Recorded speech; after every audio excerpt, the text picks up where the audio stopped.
حضور کی حدیث ہے علی جس کو چٹھی دے گا وہی پل صراط سے گزرے گا، جس کو علی کی چٹھی نہیں ملے گی وہ پل صراط سے نہیں گزر سکے گا۔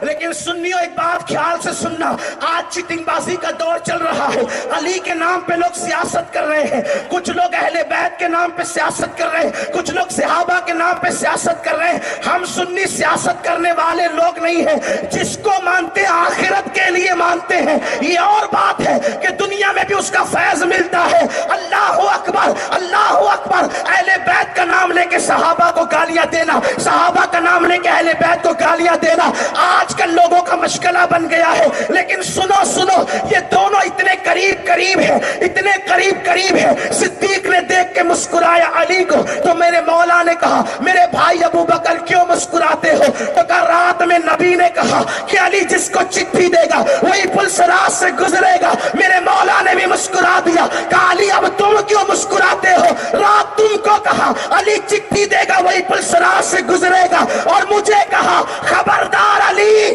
ابو بکر کے دشمن کو چٹھی مت دینا۔ اہل سنت کا ہے بیڑا پار، اصحاب حضور نجم ہے اور ناؤ ہے، اطرت رسول اللہ کی۔ میاں نے حدیث پڑھی انا مدینۃ العلم وعلی بابھا، میں علم کا شہر، علی اس کا دروازہ۔ لیکن بات اتنی ہے، بات اتنی ہے، شہر میں دروازہ ایک ہوتا ہے، لیکن کبھی کبھی ادھر ادھر سے گھس کر کے چور اچکے پھلانگ کر کے آ جاتے ہیں اور شہروں کی چیز اٹھا کے لے جاتے ہیں۔ جنہیں دروازے سے نہیں آنا وہ ادھر ادھر سے آ جاتے ہیں۔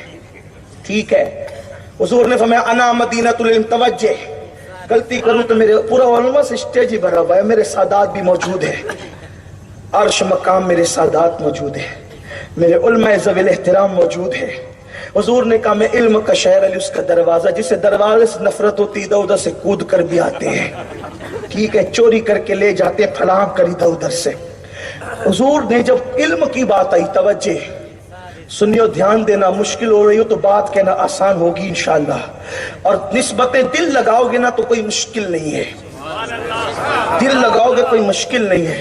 حضور نے جب علم کی بات کی تو کہا میں شہر ہوں اور علی اس کا دروازہ ہے، لیکن حضور علیہ الصلوۃ والتسلیم نے جب ولایت کی بات کی، انا دار الحکمہ وہ علی جن بابوہا، میں حکمت کا گھر ہوں۔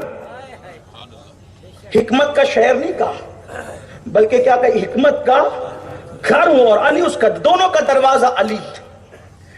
حکمت کو کبھی مفسرین نبوت پر محمول کرتے ہیں، تفاسیر اٹھا کر دیکھیں، اور چونکہ نبوت ختم ہو گئی تو ولایت پر محمول کرتے ہیں حکمت کو، ٹھیک ہے، حکمت کو ولایت پر۔ علم کی بات آئی تو کہا شہر ہوں، اور ولایت کی بات آئی تو کہا ولایت کا گھر ہوں۔ بھائی شہر میں داخل ہونے کے لیے زیادہ پابندی نہیں ہوتی، شہر میں بھائی عبد القادر باپو کا یہ شہر ہے ناپا، کوئی آئے، مسلم آئے، غیر مسلم آئے، یہودی آئے، عیسائی آئے، اور جو ہے وہ اپنا ہے بیگانہ ہے، دروازہ بنایا، دروازے سے آئے گا تو چیکنگ ہوگی، ادھر ادھر سے گھس پھان کے آیا تو۔ اسی لیے علم علی کے باغیوں کو بھی ملتا ہے، علم علی کے باغیوں کو بھی ملتا ہے، دروازے سے نہیں آنا، ادھر ادھر سے چھین چھان چھپٹک اچکا پن کر کے کچھ نہ کچھ لے لیں، لیکن لے کر بھی گمراہ ہو جاتے ہیں۔ ورنہ اشرف علی تھانوی کس کھیت کی مولی کا نام ہے؟ ابن تیمیہ کس ذات کا نام ہے؟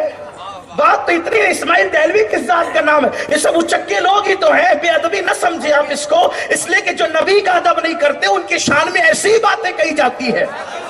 ہمارے یہاں ادب اسی کو کہتے ہیں، جو محبوب کا ادب کرتے ہیں ان کا ہم ادب کرتے ہیں، جو محبوب کا ادب نہیں جانتے پھر ان کے لیے یہی ادب کے الفاظ ہوتے ہیں۔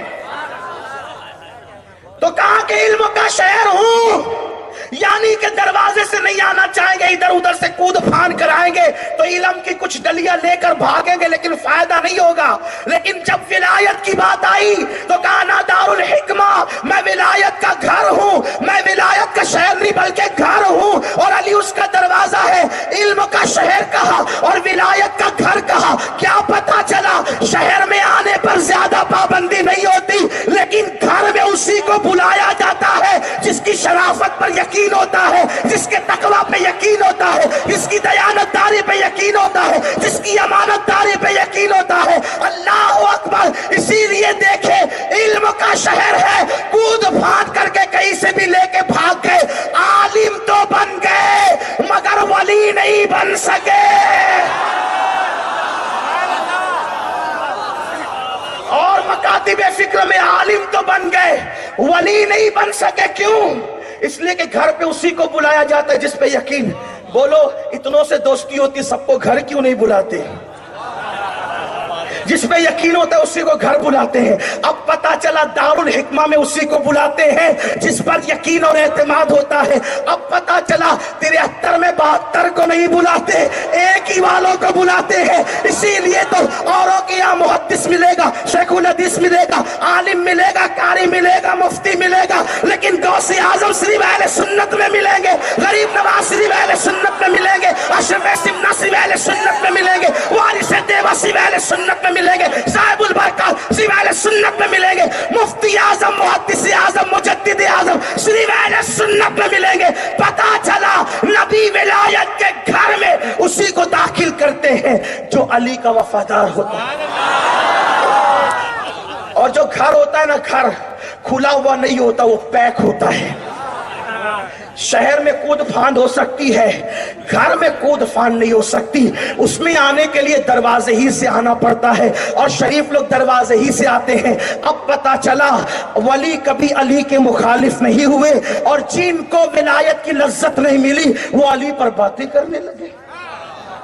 وہ علی پہ بھی بات ہو سکتی ہے جس کو نبی نے کہا انت اخی فی الدنیا والآخرہ. صرف محبت میں نہیں کہا، محبت تو تھی یار، صرف محبت میں نہیں کہا، نسب بھی تو تھا، نسب بھی تو تھا، صرف محبت نہیں تھی، نسب. کہا مطلب القمرین کی حدیث ہے کہ سب الگ الگ درخت کی الگ الگ شاخیں، میں اور علی ایک درخت کی دو ٹہنیوں کا نام. ہم دو ٹہنی ہیں، جسے حضور نے دو ٹہنی کہا. اس کے بعد اللہ اللہ کیا شان ہے میرے مولا کی. صدیق اکبر کا حال تو یہ تھا، افضل البشر بعد الانبیاء بالتحقیق. جب محفل میں بیٹھتے تو علی کو ہی تکتے رہتے. لوگ کہتے ہیں علی علی کیا کرتے ہیں، کہتے صدیق سے پوچھ علی علی کیا کرتے ہیں.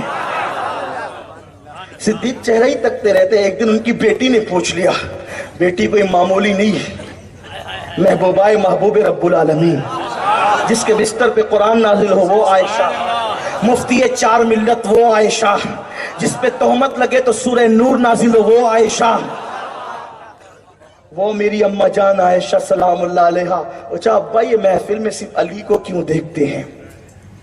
صدیق نے کہا بیٹی میں نے اپنے نبی سے سنا، ان کانوں سے سنا، علی کا چہرہ دیکھنا عبادت ہے. ایک بہت پیاری سی بات یاد آئی مجھے.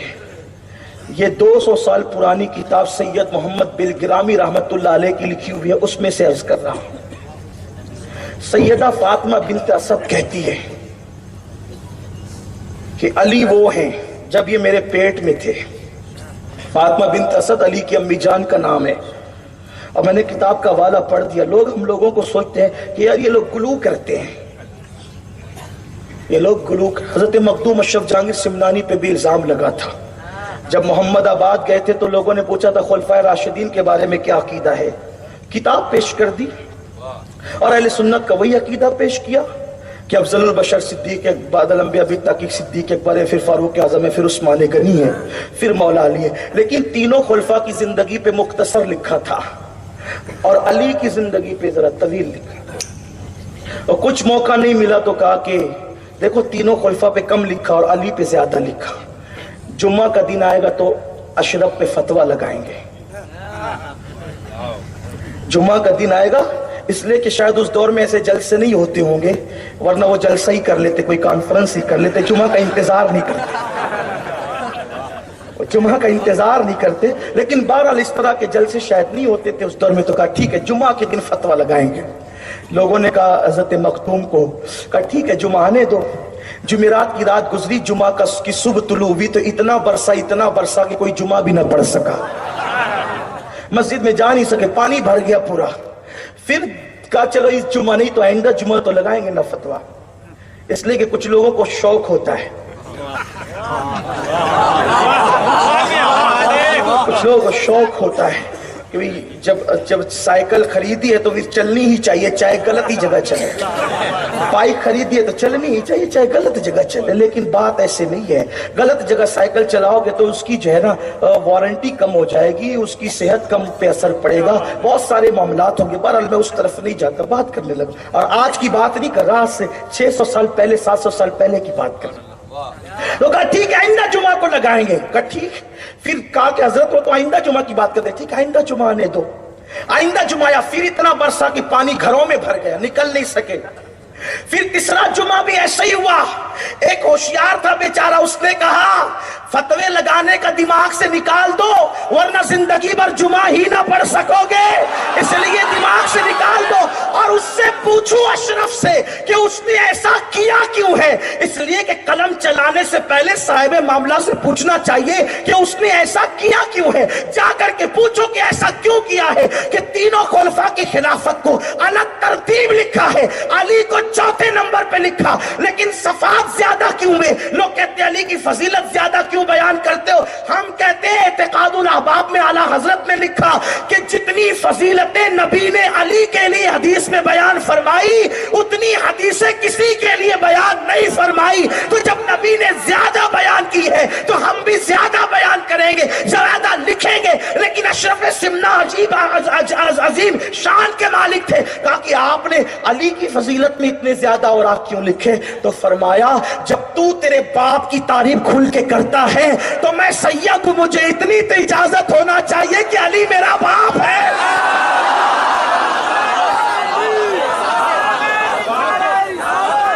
علی باپ ہے سیدوں کا۔ جب تو اپنے باپ کی اتنی تعریف کرتا ہے تو کم سے کم بیٹوں کو تو اتنا حق ہے نا، بیٹوں کو تو اتنا حق ہے نا۔